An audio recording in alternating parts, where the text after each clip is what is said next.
Hey, what's going on, guys? It's Sesh. Welcome to the channel.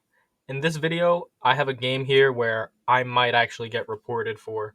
Because in this game, I thought I blundered, but it turned out that every single move was a top engine move.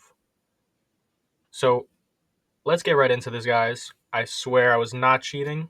This was just a crazy game. So my opponent starting with a Fianchetto setup, and I'm going to take the center, going d5, looking to blunt the bishop. Opponent Fianchettos, take over more central space, and my opponent being passive here, instead of striking in the center, giving me more space. So I'm taking it. If you're going to give me this much of the center, I will happily take that any day. Opponent being very passive here. Now I'm going to really focus on getting my development. So you'll see all my next moves develop, develop, castling, developing, and develop. And setting up this battery also is development. You know, you don't want to move your queen all over, but it is a piece that should be developed as well.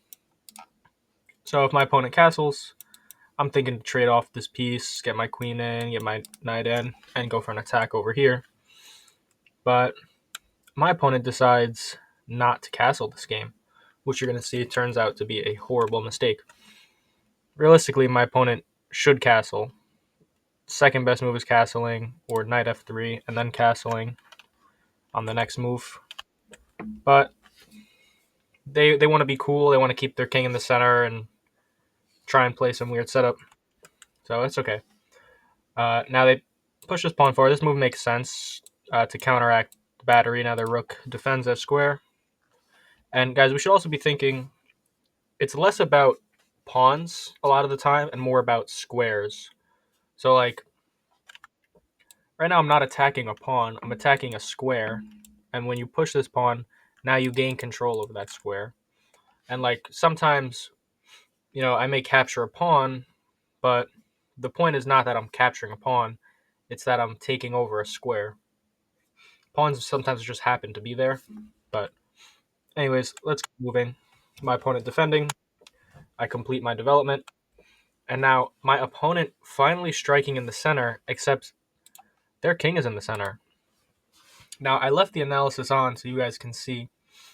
But in this position, I thought there's no reason to take here and invite my opponent's knight to come jump in, attack my light square bishop, and then they'll have a super strong bishop here.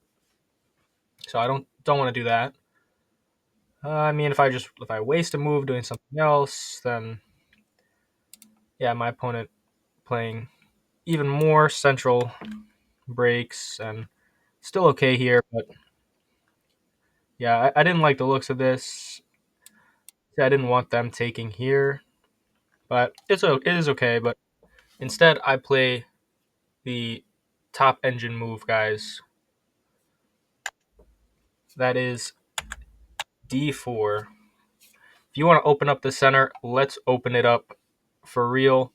And now my threat is bigger because when you take, you're helping me bring in my knight, and if you don't take, I'm going to be attacking your knight, and we're going to be shredding this open right in front of your king. My king is nice and safe over here. His king is right in the line of fire here. So my opponent trying to keep it closed. Now, at this point, I started to realize that I think I might have blundered here. So now I wanted to take here, definitely now. Slightly different.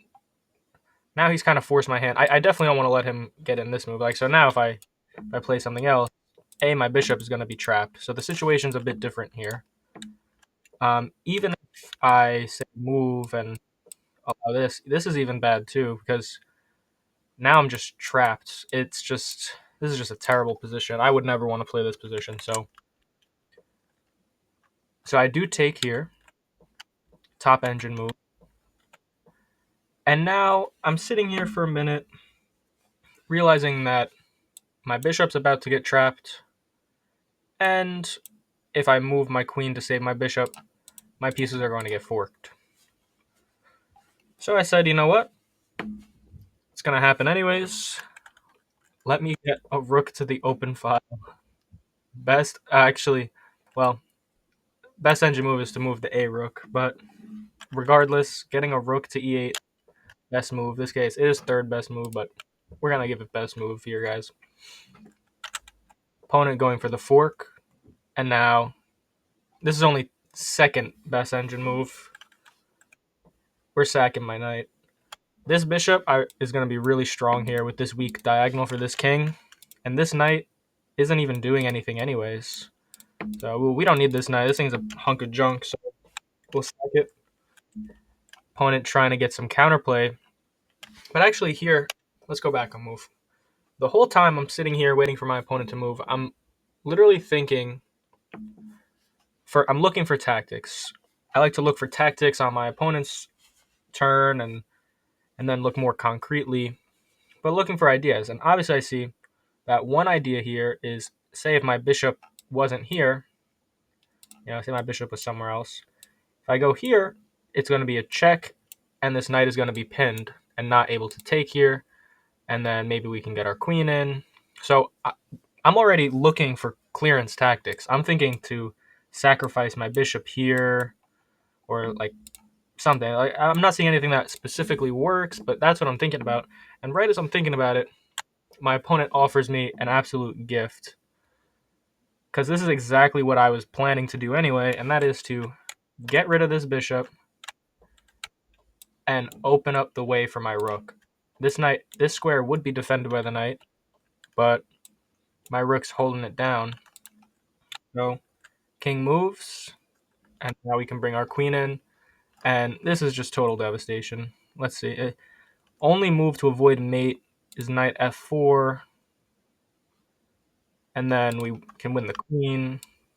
We can even actually, yeah, you don't want to do this because then the queen can block,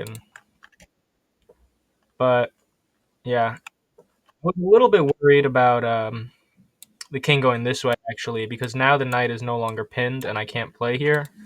And so I was thinking that my opponent might actually win because I sacked the piece, and he might be escaping here because I don't have this check.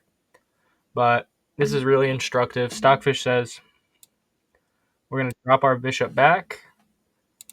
Let's say they do something else, and then we're going to stack our rooks here. We're going to put pressure here,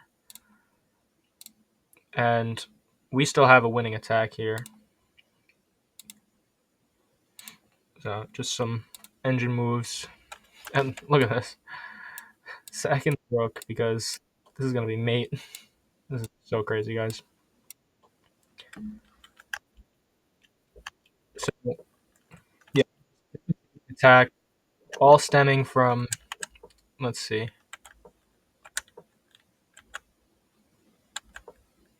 We'll start from here. Like one, so 1, 2, 3, 4, and yeah, 5, 6, either top or second best engine moves in a row. So I thought that was a pretty awesome game. If you guys agree, drop a like, subscribe. I'm posting at least 5 times a week. So join the channel and let's get those ratings up.